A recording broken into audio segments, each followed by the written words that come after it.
I now give the floor to the distinguished representative of Kyrgyzstan to introduce an address by the head of state.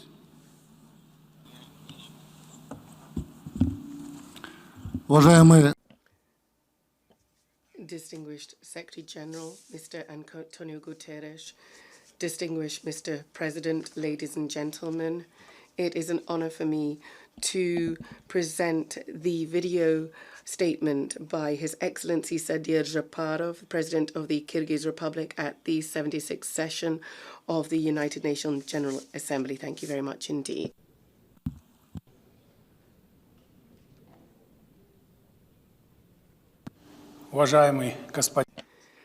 Distinguished Mr. President, distinguished Secretary General, distinguished ladies and gentlemen, from the outset, I would like to congratulate Mr. Abdullah Shahid from the state of the Maldives on his election to the post as President of the 76th session of the UN General Assembly. I would like to wish him every success in this important post. I would like to thank Mr. Volkan Bozkir from the state of Turkey for his work as the President of the 75th session of the UN General Assembly. Kyrgyzstan supports the topic of today's debate, which covers all pressing issues on the international agenda. Distinguished ladies and gentlemen, 30 years ago, Kyrgyzstan became a fully fledged member and a subject under international law when it gained its sovereignty. Very recently, on the 31st of August, our multi-ethnic people celebrated 30 years of our country's independence. I believe, and I believe many would agree with me, that the country's main achievements over this historically short period of time is the establishment of democracy as a model for the development of statehood and for a strong society. I'd like to assure you that we will remain steadfast on the democratic path. This is what our freedom-loving people wants. We will soon mark the anniversary of the famous October events in our country, which kicked off a new stage in its contemporary history. Over the space of a year, we have managed to restore socio-political stability and socio-economic stability that has lent the trust and confidence of the people. The results of the presidential elections and the constitutional referendum were recognized by the international community, including by OSCE observers from the UN Office of Democratic Institutions and Human Rights. General elections await us to the National Parliament, and they're slated for the 28th of November. I would call upon UN member states and international organizations to send their observers. We will put all conditions in place to ensure they can work fully and safely. We trust that by the time of the elections, the COVID-19 situation in the country will be back to normal. Distinguished Secretary General, on the 2nd of March 2022, we will also celebrate the 30th anniversary of Kyrgyzstan joining the United Nations organization. Over that period, our country has been an active UN member state. It has been fully committed to the aims and principles of the United Nations Charter and has consistently favoured strengthening the prestige and role of the UN in international affairs. Unfortunately, over recent decades, these have been characterised by tension and conflict. Our country is keen and always eager to make its contribution to international efforts to tackle shared problems facing humanity. Based on these considerations, Kyrgyzstan put forward its candidacy to the Human Rights Council for 2023-2025 and put forward its candidacy as a non-permanent member of the UN Security Council for 2027-2028. We urge all UN member states to support us in the elections. Next year, the 30th anniversary of joining the UN will also be celebrated by our dear neighbours in the region. We share a common history and, I'm convinced, a common future with them. I'd like to underscore that during our centuries-long relationship with our neighbours, Kyrgyzstan has always promoted equal dialogue and mutually acceptable cooperation. We've also advocated addressing all disagreements through negotiations alone. Given the significance of this date, in 2022, we propose holding a Central Asia UN summit. The idea is to take stock together of mutual cooperation and develop joint plans for the future in terms of developing Central Asia and its security. We propose the summit be organised during the advisory meeting of the heads of state of Central Asia. I would ask the distinguished President of the General Assembly and the UN Secretary General to plan for their participation in their work schedules for next year.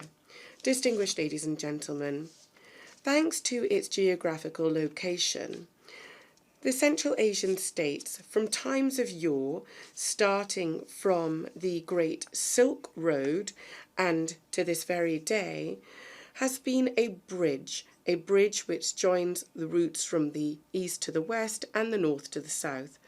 Our region undoubtedly is becoming one of the most important hubs of world trade. This is despite having no direct access to the sea. In Central Asian countries, a gradual expansion of international roads and railways is underway. Logistical centres and transport hubs are being set up. In turn, Kyrgyzstan is actively developing its own roads, which is a part of the international transport through roads. In particular, work will soon be completed on an alternative north-south highway. We're also involved in a project to build the China-Kyrgyzstan-Uzbekistan mainline railway. We support the modernisation of the Eurasian railway infrastructure. Even now, Kyrgyzstan is in a position to provide advantageous delivery times and costs for goods between countries of the Eurasian Economic Union, Central Asia, the People's Republic of China, and the European Union to the seaports of Karachi, Bandar Abbas, and the Black Sea. We would like to invite international logistic businesses to engage in multiform cooperation, inter alia, in the area of multimodal transport. Nonetheless, I'd like to underscore that successful investment projects and new transport corridors cannot provide maximum benefit if barriers to crossing state borders are maintained. In this regard, we advocate creating propitious conditions for international transport and preventing delays in freight flows between countries. We also advocate lifting barriers to economic cooperation and simplifying border crossing procedures and transit between countries and regions. Distinguished colleagues, we cannot fail to mention our concern regarding recent events in Afghanistan. We are in a position to provide 500 young Afghans with an opportunity to study in our universities and also to provide humanitarian assistance to those in need. First and foremost, these will be ethnic Kyrgyz living in the Little and Big Pamir area of Afghanistan. Given the ongoing evacuation of UN agencies from Afghanistan, Kyrgyzstan is proposing temporarily relocating them to Bishkek. In this regard, we urge the UN Secretary General to consider our proposal. Furthermore, given the situation in Afghanistan, the question of the security of Central Asia is once again at the forefront. We hope that social political stability and law and order will be quickly re-established in Afghanistan. Kyrgyzstan is carrying out multi-pronged work to combat terrorism and extremism. Kyrgyzstan, in good faith, is implementing the provisions of the UN Global Counterterrorism Strategy, the UN Security Council resolutions, the recommendations of the CTED, Executive Directorate of the UN Security Council. Thus, Kyrgyzstan is already using passenger locator forms and data on passenger manifests in order to monitor international movements of terrorists. We are banking on the UN's support and that of interested states to help repatriate our citizens from Syria, including women and children. Moreover, we call for international efforts to be stepped up, not only to combat terrorism and extremism, but also to combat transnational organized crime. This involves illicit activities such as drugs and arms trafficking, human trafficking, laundering, criminal income, and cybercrime. Kyrgyzstan, within the Shanghai Cooperation Organization, is working on setting up a center to combat international organized crime in Bishkek. We believe that in order to combat modern threats and challenges to international security and to prevent conflict, a significant role should be played by regional structures. Kyrgyzstan, either as a member or as a participant, it participates in the Commonwealth of Independent States, the Collective Security Treaty Organization, the Shanghai Cooperation Organization, and the Meeting on Trust Building Measures in Asia, and also the Organization for Security Cooperation in Europe. Distinguished ladies and gentlemen, a serious challenge to humanity was posed by the coronavirus pandemic. It has caused numerous victims. It has put national healthcare systems under unprecedented pressure and has caused a collapse of the global economy. We hope that thanks to work underway on medications and treatments, we will soon fully overcome this terrible virus. It's important for the know-how against viruses to be accessible to all very soon. As regards the situation in our country, I'd like to point out that our authorities have undertaken necessary measures to protect the lives and health of the population, and in particular that of healthcare workers. Our vaccination campaign is well underway. There are vaccine awareness-raising campaigns. The country has various different vaccines from different global producers. I'd like to take this opportunity to express our sincere gratitude to the leadership of China, Russia, Kazakhstan, and Sweden, who've provided us with vaccines as a form of humanitarian assistance, either bilaterally or as part of the COVAX program under the WHO. The coronavirus pandemic was also a reason for the fact that achieving the SDGs, the Sustainable Development Goals in Kyrgyzstan, is not going to be possible on time and fully. We have had to rechannel finances earmarked for the SDGs to combat the pandemic and to service external debt. In this regard, we would urge our bilateral and multilateral creditors to support the initiatives on debt relief pegged to very important sustainable development projects in Kyrgyzstan. These projects, first and foremost, are to preserve the integrity of our unique mountain ecosystem and its biological diversity, and ice caps which are swiftly being destroyed as a result of climate change.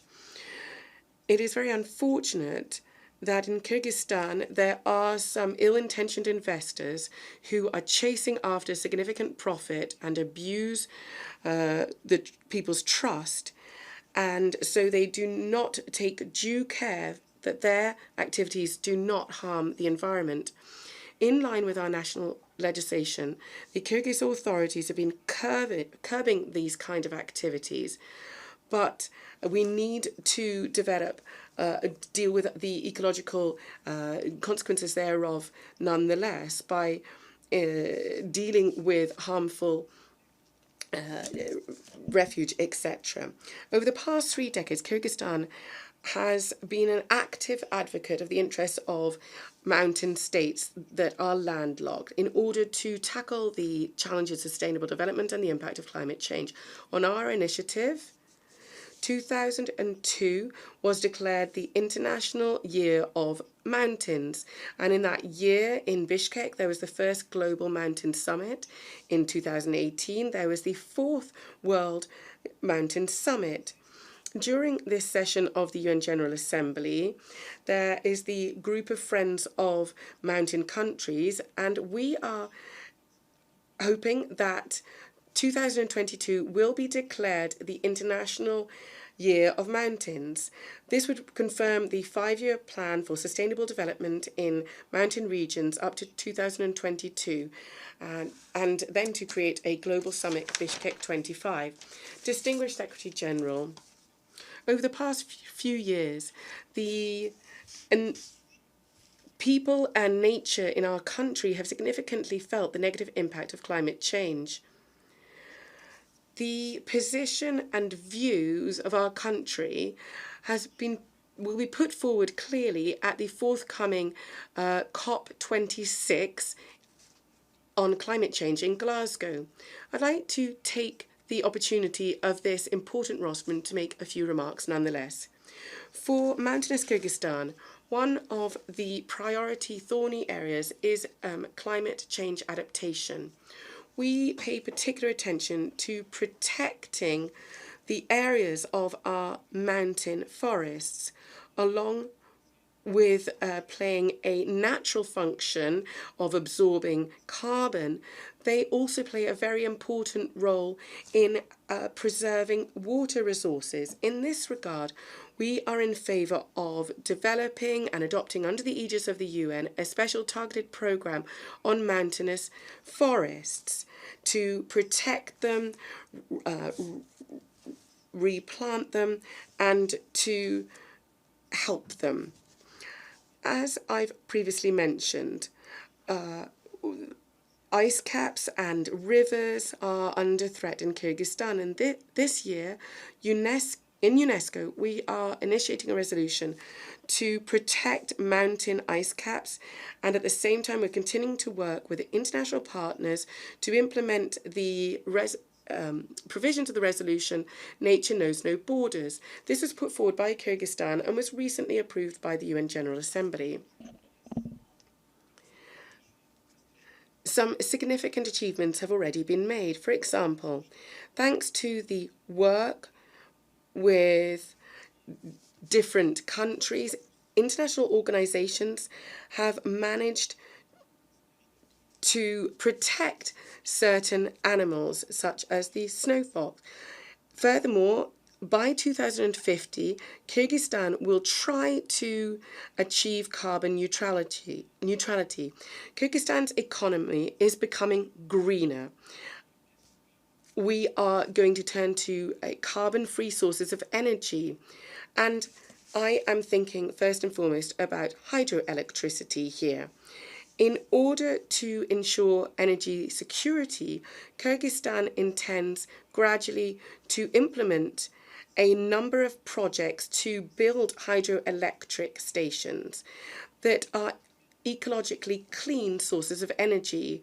Access to modern, environmentally friendly, green and inexpensive energy resources in developing countries is extremely important in terms of achieving the global aims in the area of development and in achieving the 2030 agenda. We believe that achieving hydroelectric station building in Kyrgyzstan, ensuring that we do this, will meet Central Asian countries' need for hydroelectricity, and thus will create good conditions for sustainable development of our region.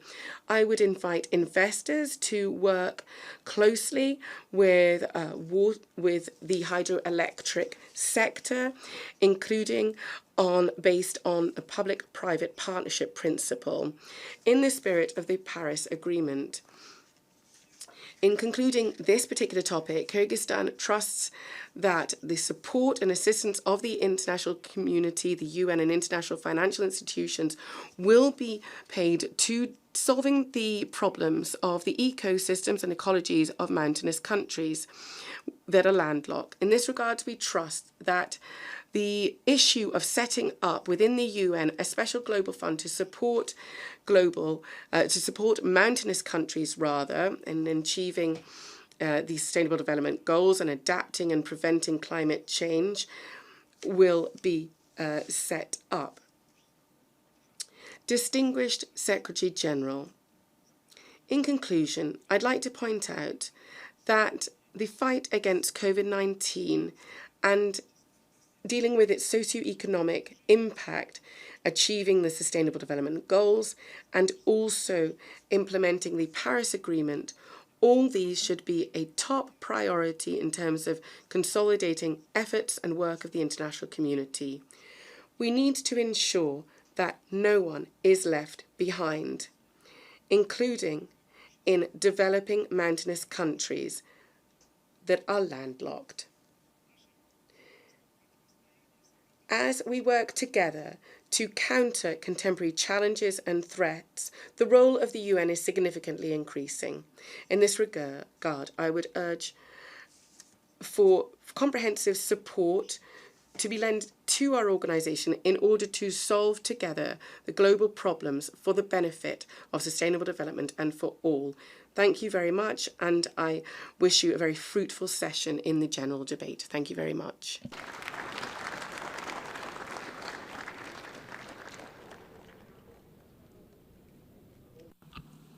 On behalf of General Assembly, I wish to thank the President of Kyrgyz Republic for the statement just made.